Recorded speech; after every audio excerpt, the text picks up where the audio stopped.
हमारे बीच कैप्टन विकास जी हैं, क्योंकि शहीदों का कार्यक्रम है। कल्याण कोर्ट की बात आ गई, आपसे शुक्ला जी सवाल होंगे, बहुत सारे सवाल हैं आपसे। विकास जी, रक्षा के क्षेत्र में बहुत सारे काम किए जा रहे हैं, देश में परिवर्तन लाया जा रहा है, परिवर्तन हुआ भी है। रक्षा के क्षेत्र में अमूलचूक परिवर्तन देखा गया।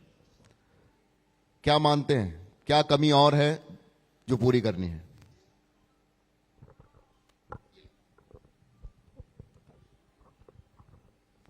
देखिए, मैं इंडियन आर्मी से लंबे समय तक जुड़ा रहा एज ए कमीशन ऑफिसर, और मुझे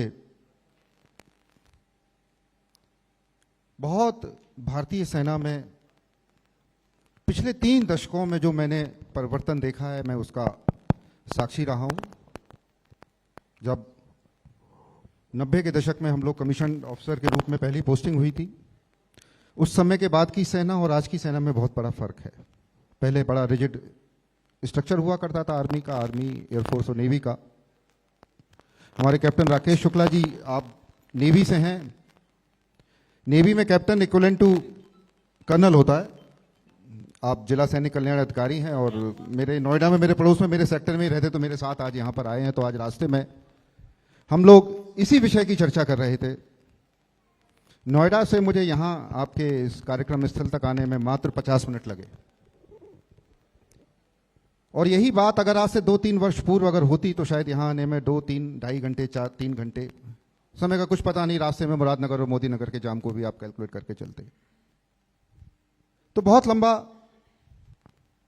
विकास हुआ है इस क्षेत्र का। हमारे आदरणीय बेनीवाल साहब बता रहे थे, मैं सेना की बात कर रहा था।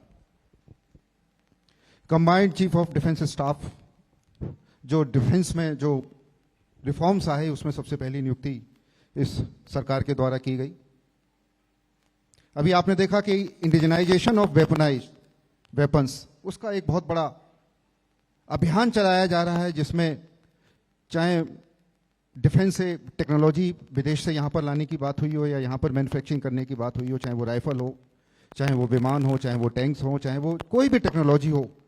अब टेक्नोलॉजी को डायरेक्ट इंपोर्ट नहीं किया जा रहा है, उसको मेक इन इंडिया के तहत यहां पर मैन्युफैक्चरिंग किया जा रहा है। और अभी पिछले फाइनेंशियल ईयर में जो इंडियन एक्सपोर्ट है, वो 16,000 करोड़ रुपए का यहां से डिफेंस का एक्सपोर्ट हुआ है।